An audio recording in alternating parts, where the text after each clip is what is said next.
back to the Love Soul Connection podcast, where we talk about everything love, intimacy, and relationships.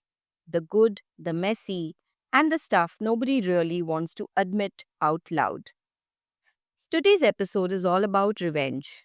Yes, that feeling of wanting to get even when someone hurts you, betrays you, or plays with your emotions. We've all felt it at some point. Maybe your ex cheated, and now you're tempted to show them you're better off without them. Or maybe a friend backstabbed you, and you feel like they deserve a taste of their own medicine.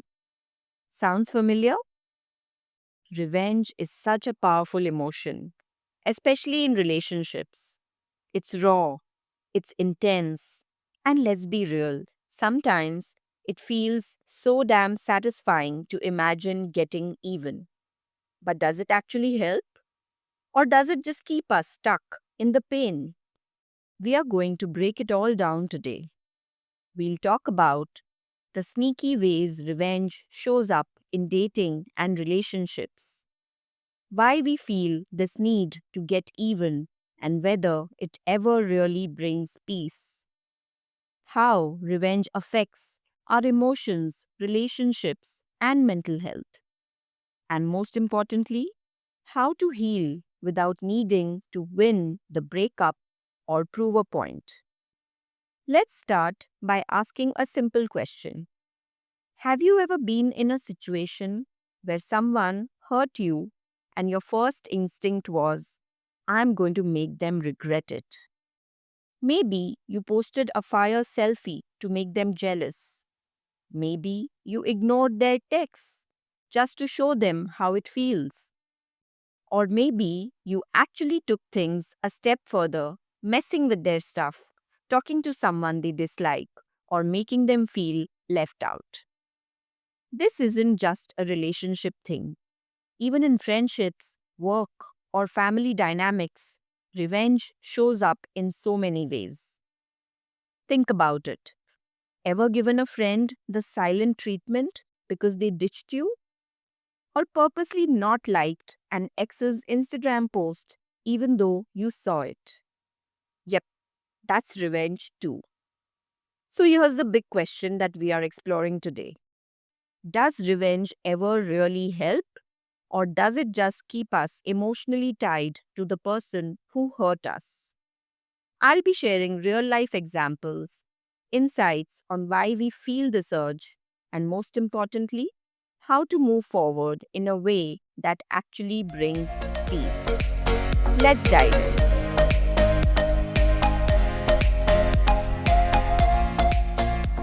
Revenge isn't always dramatic. It doesn't have to be a full blown get back at them plan like we see in the movies. In real life, revenge can be subtle, sneaky, and even unintentional. Sometimes we don't even realize we are doing it. Here are some common ways that people seek revenge in relationships. The first one is they give the silent treatment. Instead of addressing the issue, you just stop talking to them. No explanations, no texts, nothing. You want them to wonder, to feel that loss. This is one of the most common forms of passive revenge, especially in modern dating. For example, you're dating someone and they cancel on you last minute. You don't say that you're upset, but you decide to ignore their messages for a few days to teach them a lesson. The second thing that people do is try to make them jealous. This is a classic one. You suddenly start posting more, showing up with someone else, or even dropping hints that you are having the time of your life without them. For example, your ex moved on quickly, so you respond by going out with someone they dislike, or you post flirty comments under someone else's photo. It's a way of saying, look, I don't need you. The third thing that people do is the glow up revenge. This one can be positive or negative. Some people hit the gym, start dressing better, and genuinely work on themselves. for themselves. That is great. But sometimes this is done only to make an ex regret losing them. For example, you get into the best shape of your life, but deep down, your biggest motivation is just to make your ex wish they never left. The problem? Your healing still revolves around them. The fourth thing is that people spread rumors or badmouth them. Sometimes people seek revenge by ruining the other person's reputation, talking badly about them to mutual friends, sharing secrets they trusted you with, or even just subtly making sure others see them differently. For example, you're mad at a friend, so you casually slip in something embarrassing about them in a group conversation. It feels like justice in the moment, but it doesn't undo the hurt. The fifth thing that people do is pretend to move on when you haven't. Some people rush into a rebound relationship or pretend to be completely over it just to make the other person feel bad. For example, you might post pictures with someone new, but in reality, you're still checking your ex's profile every day. You want them to feel the same hurt, but instead, you are still stuck in it. So, why do we do it? Revenge usually comes from pain. When we feel hurt, betrayed, or abandoned, we want to take back control. It's a way of saying, you don't get to hurt me and walk away like nothing happened. I'm going to make you feel the same way I feel. I want to prove that I'm better off without you. It's human nature to want justice, especially when someone we trusted lets us down. The problem? Revenge rarely gives us the closure that we are looking for. Instead of actually healing, it keeps us emotionally connected to the person who hurt us. So, does revenge actually work? Here's the hard truth: most of the time, it doesn't. Even if we think it will make us feel better, revenge usually keeps us stuck in anger, gives the other person more power over us, and distracts us from actual healing. The real win? Moving on without needing to prove anything. But I know that's easier said than done. So, in the next segment, we'll talk about the psychological effects of revenge, how it affects our emotions, relationships, and even our mental health.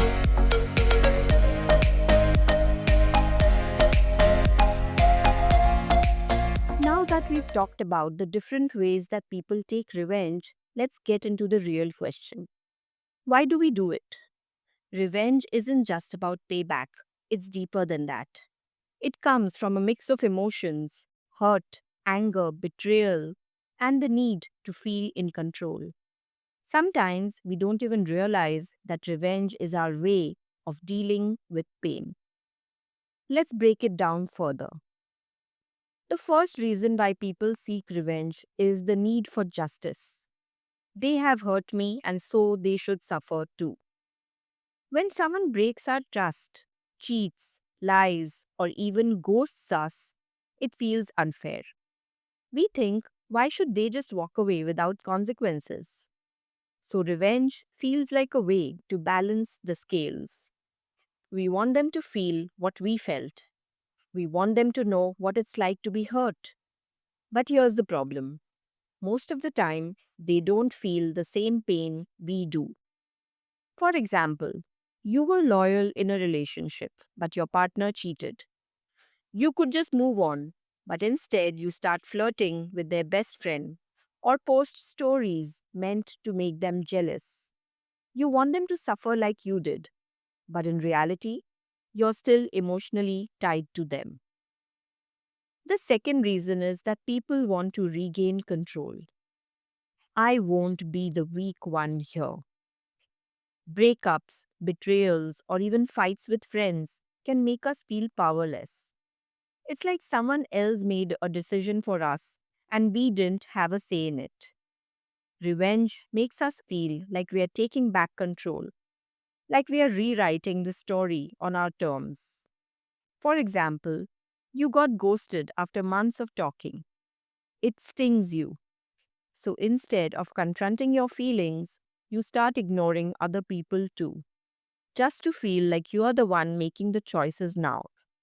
But here's the truth: real power is in healing, not hurting.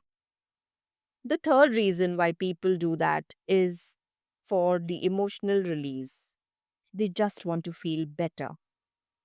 Anger and heartbreak are heavy. Revenge feels like a way to let it out, to take that energy and throw it back at the person who caused it. But does it actually help? Research says no. The satisfaction from revenge is usually temporary. At first, it might feel good, but then guilt, regret, or emptiness creeps in. Because deep down, revenge doesn't erase the pain, it just shifts it around. For example, someone insults you in front of a group. So you wait for the right moment to say something that humiliates them too. You feel a rush of power, but later you realize you're still thinking about that moment, still holding on to the negativity.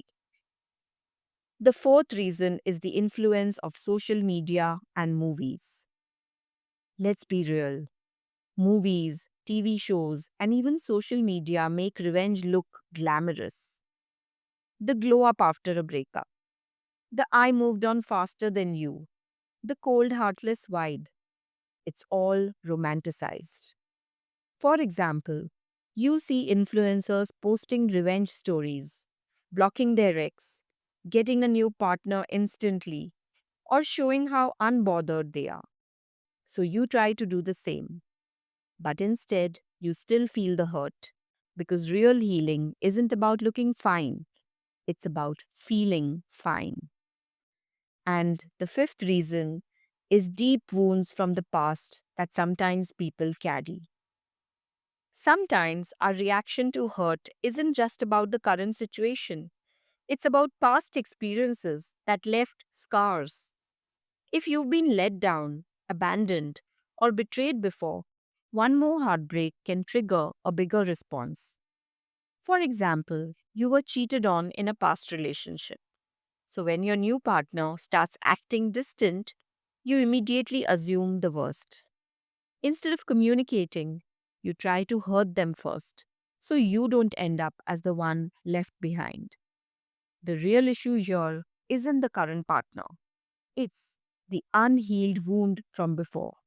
And revenge doesn't fix that. Only self awareness and healing do that. So, what is the alternative to revenge? If revenge doesn't really bring peace, what does?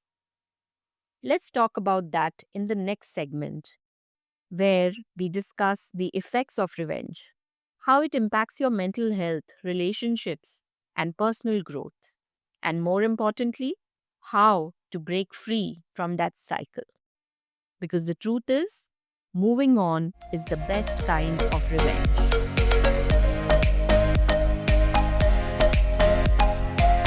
So, we've talked about why we seek revenge.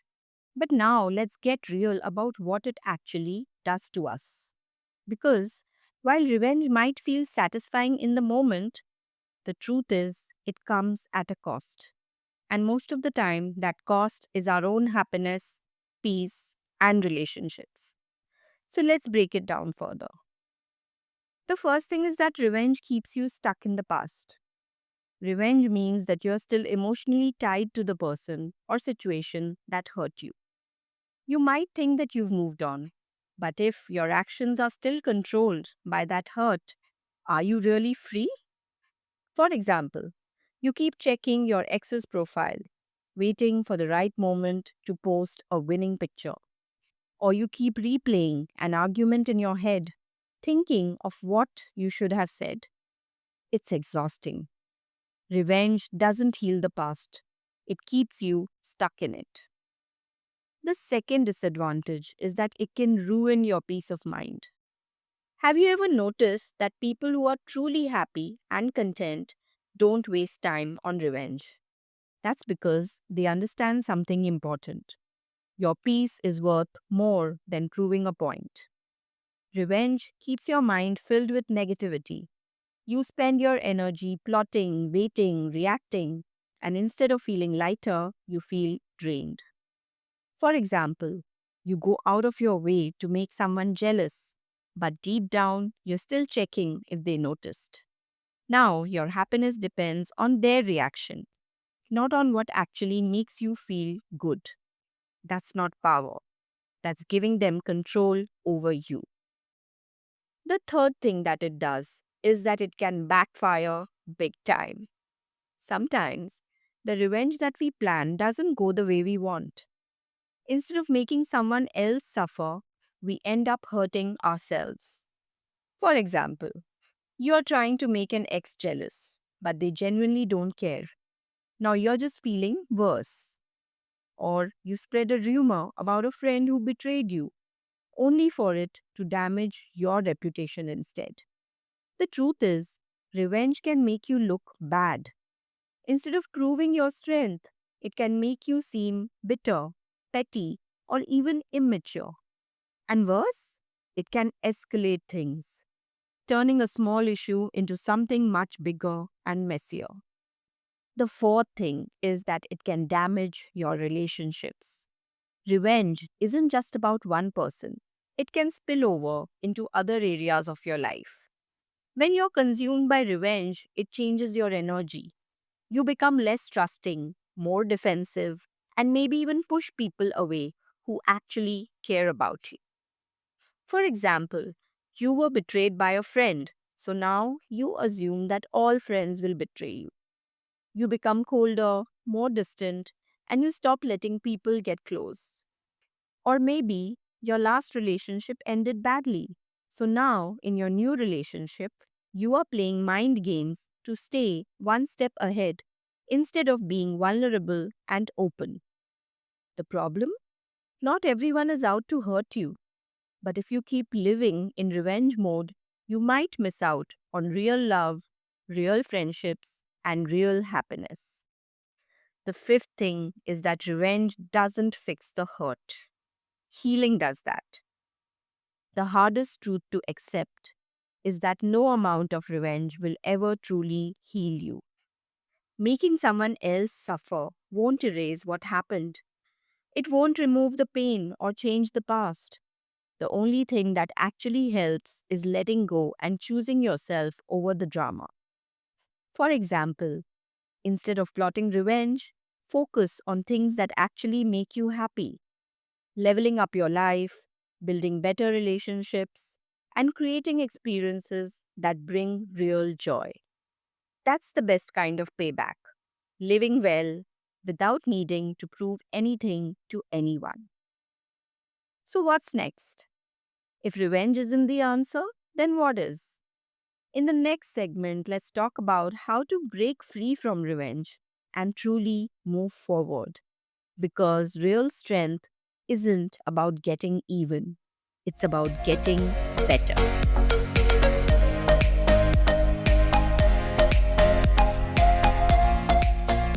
Alright, so we've talked about why we seek revenge and the damage that it does. But now, let's get to the real question. If revenge isn't the answer, then what is? The truth is, the best revenge isn't about hurting someone back. It's about healing yourself so deeply that you no longer care about getting even. It's about moving forward, choosing peace, and focusing on your own happiness. So let's talk about how you can actually let go, heal, and come out stronger. The first thing that you can do is acknowledge the pain. Don't let it define you. Let's be real, when someone hurts you, it's okay to be angry. It's okay to feel betrayed, disappointed, or even humiliated. What's not okay is letting those emotions take over your life. When we hold on to revenge, we stay trapped in the pain. Instead of moving on, we keep reopening the wound. Instead, try this. Write down exactly how you feel without judgment.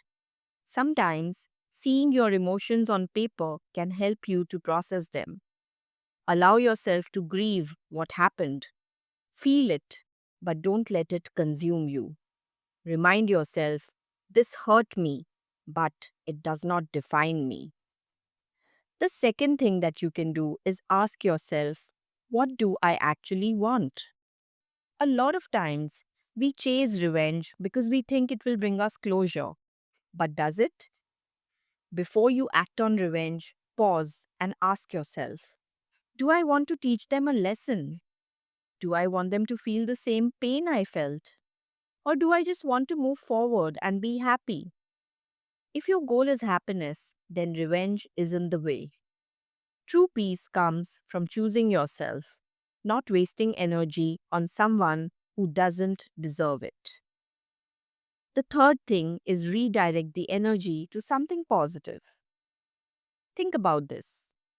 You could spend hours, days, or even weeks plotting revenge, stalking their social media, replaying the pain, or you could use that same energy to level up your life. Try this. Hit the gym. Use that frustration to build strength, or start a new hobby or passion project. Channel that energy into something creative. Focus on self improvement. Read, learn, and become the best version of yourself. Because let's be honest, the real win is when you are so focused on your own growth that you don't even think about them anymore. The fourth thing that you can do is learn the art of letting go. Letting go doesn't mean forgiving them for their sake. It means freeing yourself from the weight of what happened. Revenge ties you to the past, but when you let go, you create space for new experiences, new people, and new happiness. How to start letting go? Distance yourself, unfollow, mute, block if needed. Stop feeding the pain. Don't replay the situation over and over. Focus on yourself. Shift your attention to things that make you feel alive. Letting go isn't about them. It's about you choosing peace over war. And number five, the best revenge is a life well lived. At the end of the day, the most powerful move you can make is living so well that revenge becomes irrelevant. When you're genuinely happy, you don't need to prove anything to anyone. The next time you feel the urge to seek revenge, ask yourself, is this making me better or just keeping me stuck? Choose yourself. Choose peace. And trust that the universe has a way of handling things far better than you ever could. Alright, so let's wrap this up. Revenge might feel tempting in the heat of the moment. It promises justice, a sense of power, and maybe even closure. But in reality, it keeps you tied to the past, locked in a cycle of negativity, and drains you of the energy you could be using to build something better. True strength isn't about getting even, it's about rising above. The best revenge isn't about hurting someone back. It's about healing so deeply that they no longer have control over you. So ask yourself, what do I really want? If the answer is peace, growth, and happiness, then your focus shouldn't be on revenge. It should be on you, your healing, your journey, your future. Because at the end of the day, the most powerful response is not proving a point. It's living so well that revenge becomes irrelevant. Let go, move forward, and live a life so full and beautiful that the past no longer matters. That's it for today's episode. If this resonated with you, share it with a friend, leave a review, and let's keep this conversation going. See you next time on Love Soul Connection. Take care, guys.